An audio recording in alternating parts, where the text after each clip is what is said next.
देखिए ये जो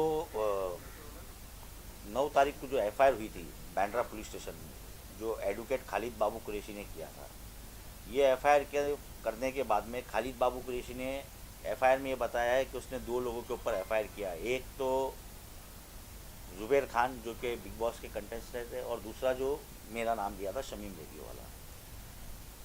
मसला पूरा मैं आपको थोड़ा सा इसके डिटेल में बता दूं। मैंने खालिद कुरैशी को फ़ोन किया था। आसिफ शेख करके एक स्टाफ है, महाराष्ट्र स्टेट वक्फ बोर्ड के अंदर जॉब करता है। उसकी 2 फाइल जो है वो वहाँ पर नहीं थी, ये हो गई थी। उसने मुझे फ़ोन किया था कि शमीम भाई आप प्लीज़ खालिद भाई को बोलिए और वो फ़ाइल मुझे दिला दीजिए, क्योंकि वो फ़ाइल अगर नहीं मिली तो मेरी नौकरी चली जाएगी। ये वैसे मैंने खालिद कुरैशी जी को फ़ोन किया और मैंने रिक्वेस्ट किया उनसे कि भाई आपके पास अगर फ़ाइल है तो दे दीजिए, लेकिन उन्होंने इनकार कर दिया कि मेरे पास ऐसी कोई फ़ाइल है ही नहीं। वापस नेक्स्ट डे वापस फ़ोन आया मुझे, वो आसिफ भाई का, बोले शमीम भाई आप प्लीज़ बात करिए। मैंने वो फ़ाइल जब्बार को दिया था। जब्बार जो स्टाफ दूसरा स्टाफ है, और उसके थ्रू फाइल जो है वो खालिद भाई के पास गई थी, और खालिद भाई ने बोले थे कि मैं शाम तक के साइन करके आपको भिजवा देता हूँ, लेकिन उन्होंने वो फ़ाइल भिजवाई नहीं है, और अगर नहीं हुआ तो मेरी नौकरी चली जाएगी। इन बिटवीन मैंने वापस से उनको फ़ोन किया, मतलब खालिद भाई ऐसी बात है और आप प्लीज़ उनको फ़ाइल लौटा दो। खालिद भाई का कहना था कि आप प्लीज़ मेरे वक्फ बोर्ड के मैटर में मत बोलिए, ये मत करिए। मतलब नहीं, ऐसा नहीं होता है। I am also a politician, और मेरे पास अगर कोई मदद के लिए आएगा तो डेफिनेटली मैं मदद करूँगा। वही दरमियान में मेरे खालिद भाई से कन्वर्सेशन होने के बाद में खालिद कुरैशी जी ने मुझसे कहा कि आप जुबैर खान को सपोर्ट कर रहे हो, ये कर रहे हो, वो कर रहे हो। तो मैं बोला मैं जुबैर खान को क्यों सपोर्ट करूँगा। उनका ये कहना था कि मेरी मम्मी और मेरी बहन के बारे में जो इंसिडेंट हुआ था, वो इंसिडेंट आपने उनको बताया। तो मैं बोला मैं क्यों बताऊँगा उनको, क्योंकि ये इंसिडेंट तो पूरे बैंड्रा को पता था। जब आपकी मम्मी और आप लोगों का जो भी झगड़ा हुआ था, उस टाइम पे आपकी मम्मी बैंड्रा पुलिस स्टेशन में गए थे और उन्होंने कंप्लेंट वगैरह कराई थी। और जो आपके डैडी के जो सर्कल था, जो भी बड़े लोग यहाँ के थे बैंड्रा के, उन लोगों ने सबने उन्होंने सबको फ़ोन किया था। तो वो मैटर मैं क्यों बताऊँगा। वो वजह से मैंने जुबैर खान को फ़ोन किया था। जुबैर खान को मैंने ये पूछा कि जुबैर भाई आप मेरा नाम क्यों ले रहे हो हर जगह पे। तो जुबैर खान ने ये बताया कि मैंने आपका नाम नहीं लिया हूँ और ये झूठ बोला जा रहा है। और वो 28 मिनट की कन्वर्सेशन मेरी और जुबैर खान की हुई थी, जिसमें कहीं पर भी मर्डर या प्लान ऐसा कोई भी कन्वर्सेशन नहीं हुआ था। लेकिन उसके बाद में इन्होंने सोशल मीडिया पे, मेरे पास एफआईआर की कॉपी भी है, मैं इनकी तरह झूठ नहीं बोलता हूँ, ये एफआईआर की कॉपी है। एफआईआर की कॉपी के अंदर साफ लिखा हुआ है जुबैर खान। उसके बाद में एफआईआर होने के बाद में मुझे पुलिस की तरफ से नोटिस आया, जो नोटिस मैं आपको दिखाना चाहता हूँ। सीआरपीसी का नोटिस आया मुझे, और वो नोटिस मुझे बैंड्रा पुलिस स्टेशन से मिला। ये नोटिस के बाद में मैं बैंड्रा पुलिस स्टेशन में जाके स्टेटमेंट देकर आया हूँ। नोटिस देने के बाद में मैंने जब स्टेटमेंट पढ़ा तो उसके अंदर खालिद बाबू कुरैशी ने लिखा है कि शमीम रेडियो वाला कौन है, मैं उसको जानता नहीं हूँ। लेकिन मैं आपको बता दूं कि मेरे खालिद कुरैशी से मेरे संबंध आज 15 साल पुराने हैं, और ज़्यादा दूर तो मैं नहीं जाऊंगा 15 साल के लिए। ये 2018 में मेरे भाई की शादी हुई थी कज़िन की, जिसमें वो आए थे। और ये जो भी डिटेल मैं आपको दे रहा हूँ, ये सब फेसबुक से उनके अकाउंट से निकाली हुई डिटेल है, मेरे अकाउंट से नहीं है। आप अब भी फेसबुक चेक कर सकते हो। ये एक चीज़ हो गई। दूसरा, मेरी बर्थडे का जो था, उन्होंने उसके अंदर मेरी बर्थडे के इसमें उन्होंने डाला था, मैं होर्डिंग्स वगैरह लगाए थे, वो भी मेरे पास इसकी कॉपी है। Happy birthday to Shamim radio वाला, मावर dear friend and BJP leader. और इन्होंने वहाँ पर पुलिस स्टेशन में कहा कि मैं इनको जानता नहीं। खैर, उसके बाद में मैंने स्टेटमेंट तो देकर आया। मैंने कल एक कंप्लेंट लेटर भी डाला उनके खिलाफ़, प्लस मैं डिफेमेशन भी फाइल कर रहा हूँ उनके खिलाफ़। और जिस तरह से उन्होंने मेरी इमेज को जो ठेस पहुँची है मेरे बिज़नेस पे, मेरी फैमिली पे, वो उन्होंने कहीं ना कहीं बहुत गलत किया है। उनको ये नहीं करना चाहता था। वो एडवोकेट है, ठीक है, मैं जानता हूँ वो एडवोकेट है, वो उनके पास ज़्यादा जानकारी है, कानूनी हिसाब से वो कोई पॉइंट निकाल के उन्होंने कर लिया होगा। लेकिन मेरे और जुबैर के कन्वर्सेशन के अंदर कहीं पर भी मर्डर प्लान ऐसी कोई भी बात नहीं हुई थी। ये मैं एकदम स्पष्ट रूप से कहना चाहता हूँ। सेकेंड थिंग, इन्होंने कहा कि मुझे मेरी जान का खतरा है, मुझे लोगों से डर, इनसे डर है, ये लोग मुझे मार सकते हैं, इनका बैकग्राउंड चेक करिए। तो मैं आपके माध्यम से कहना चाहता हूँ कि अब तक के टिल टुडे मेरे ऊपर कोई एनसी नहीं है, कोई एफआईआर नहीं है। ये मैं एकदम स्पष्ट रूप से कह रहा हूँ और पूरे कॉन्फिडेंस से कह रहा हूँ। मेरा कोई क्रिमिनल रिकॉर्ड नहीं है। मेरे पिताजी मेरे वालिद साहब जो है वो डॉक्टर सैयद अहमद साहब जो एमएलए थे, मिनिस्टर थे, गवर्नर थे, उनके पास 30 ईयर्स एज अ पीएस काम किया है। मैं खुद राष्ट्रवादी कांग्रेस पार्टी में था जब मैं सचिन अहिर जी के साथ में काम करता था। उसके बाद में मैं आशीष शेलार जी के साथ में काम कर रहा हूँ और हमारे महाराष्ट्र के नेता देवेंद्र फडणवीस जी के आशीर्वाद से अब मैं बीएमसी का वार्ड नंबर 48 से कैंडिडेट था बीजेपी का 2017 में। तो ये जो भ्रम फैलाने का जो काम इन्होंने किया है ये बहुत गलत किया है।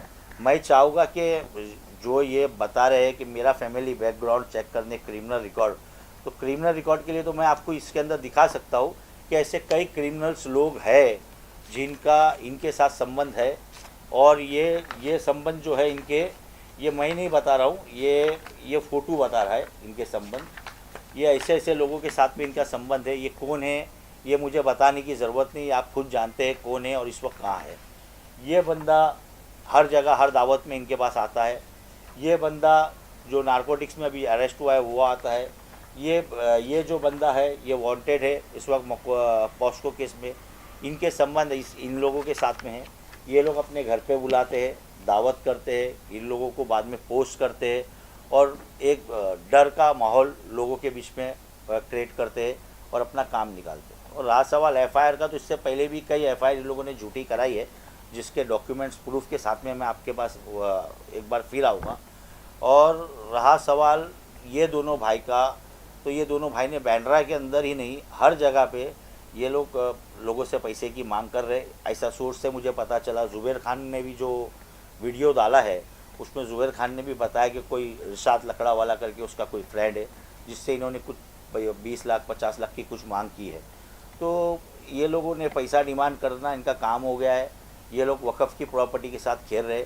मैं आप लोगों को बताता हूँ वक़्फ़ की 92,000 एकड़ प्रॉपर्टीज़ आज महाराष्ट्र के अंदर है, जिसका अगर सही ढंग से यूटिलाइज़ किया जाए तो माइनॉरिटीज़ के, मुस्लिम्स के बच्चे लोगों को एक पैसा भी खर्चा नहीं करना पड़े, बिना खर्च के बच्चे हमारे क्वालिफाई पढ़ सकते हैं। लेकिन बजाय इसके ये लोग एनओसी देते हैं और एनओसी देके वक़्फ़ की प्रॉपर्टीज़ को बेच देते हैं बिल्डरों के पास और उसके बाद में ये लोग पैसे की मांग करते हैं।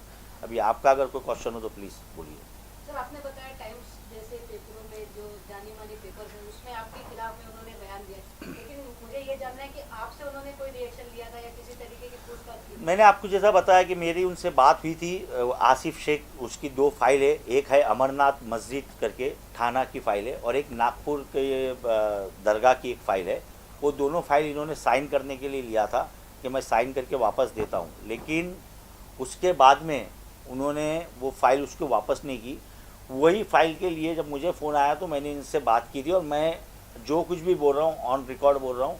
मेरे पास उनके व्हाट्सअप के जो हम लोग का कन्वर्सेशन व्हाट्सअप पे हुआ था वो भी है, प्लस जो टाइम्स ऑफ इंडिया का जो मैं आपको बता रहा हूँ इसके अंदर टाइम्स ऑफ इंडिया का पेपर न्यूज़पेपर पे भी आया हुआ है पूरा, ये आप देख सकते हो। टाइम्स वालों ने आपसे कुछ रिएक्शन दिया? नहीं, टाइम्स वालों ने मुझसे कोई रिएक्शन नहीं लिया। वही मुझे समझ में नहीं आया कि इतना बड़ा न्यूज़पेपर है और बिना इंफॉर्मेशन लिए, बिना ये करे, how can they put against me.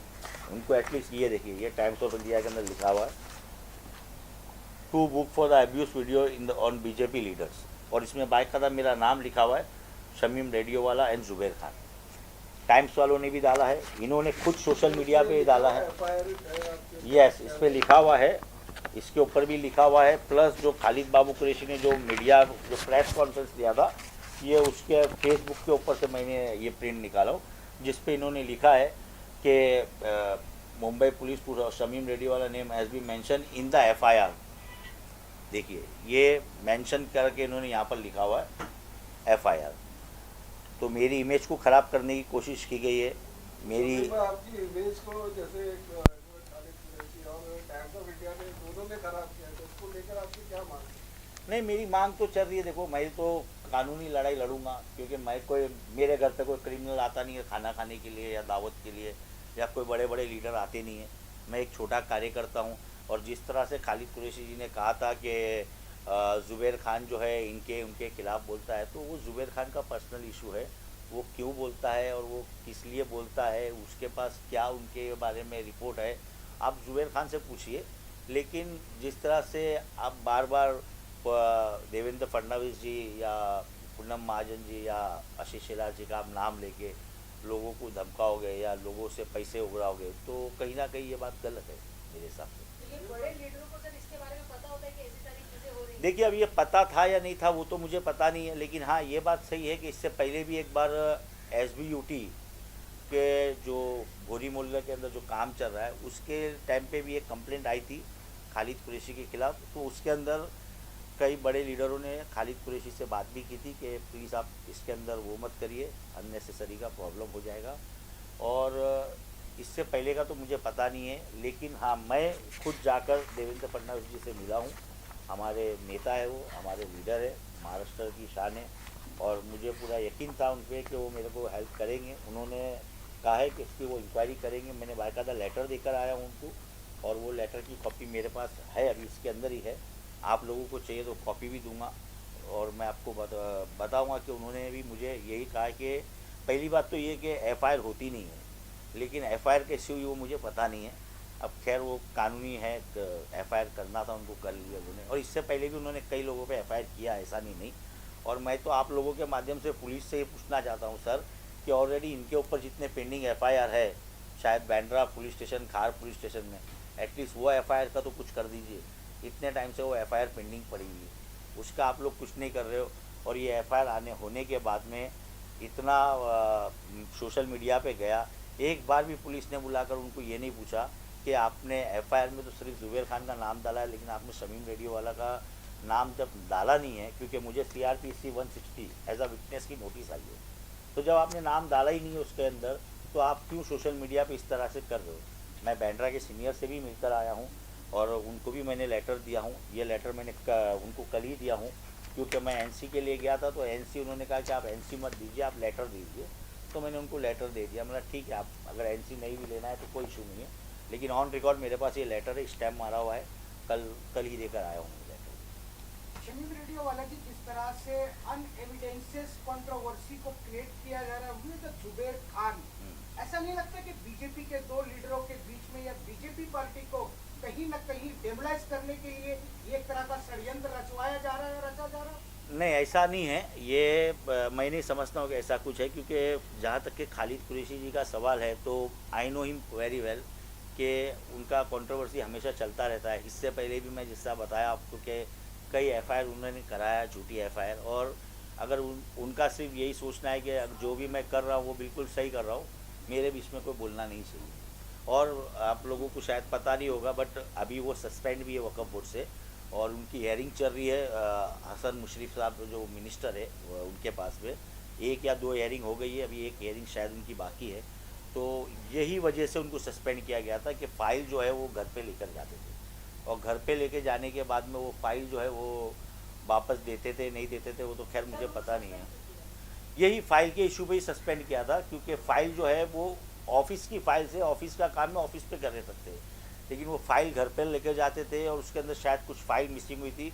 मेरे को प्रॉपर इसके बारे में नहीं पता है, लेकिन हाँ ये ज़रूर है कि इनको सस्पेंड किया गया था। इन्होंने कोर्ट से स्टे ऑर्डर लाया है और ये बैठे हैं वहाँ पर अभी भी सीट के ऊपर। और आप लोगों को शायद बता दूँ मैं कि वक्फ बोर्ड में भी लाने के लिए मैंने उनको काफ़ी मदद की थी। मैं ये नहीं कहूँगा कि मैंने बनाया था, मैंने उनको मदद की थी।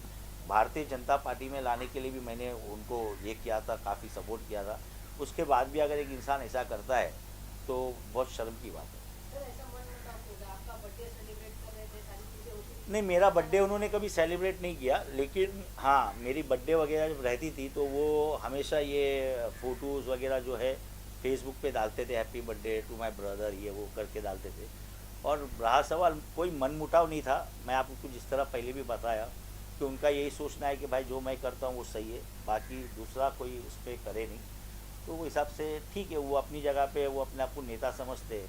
और अगर कुछ नेता अगर उनको पीछे से सपोर्ट भी कर रहे तो वो नेताओं को सोचना चाहिए कि आप किसको सपोर्ट कर रहे हैं। अगर आप उनके घर पे जाके खाना खा रहे हो या रोज़ा खोल रहे हो या आप उनसे उनके पार्टी में जा रहे हो और उसके बाद में आपके नाम पे अगर बाहर वो गलत काम कर रहे तो वो भी आपकी नॉलेज में होना चाहिए मेरे हिसाब से। शमीम जी, जिस तरह से आप जो एलिगेशंस लगे हैं और जिस तरीके से उन्होंने कहा जिसकी वजह से उनको प्रोटेक्शन मिला, आप ये कह रहे हो कि उस बातचीत के अंदर किसी भी ऐसे शब्द की बात नहीं आई है कि कहीं उनकी जान को खतरा है, तो क्या ये बातें पुलिस को एक्सप्लेन नहीं किया आपने कि उनको क्या जी महाराष्ट्र सरकार देखिए, ऐसी ही नहीं security देती है? जी नहीं, मैंने पुलिस में कहा हूँ और पुलिस से मैंने पूरी बात किया हूँ और 28 मिनट का कन्वर्सेशन में मैं गारंटी के साथ बोल सकता हूँ, आप में से भी जिसको चाहिए मेरे से पेन ड्राइव है मेरे पास, लेके जा सकता है कि कहीं भी मर्डर या प्लान की कोई बात नहीं हुई है।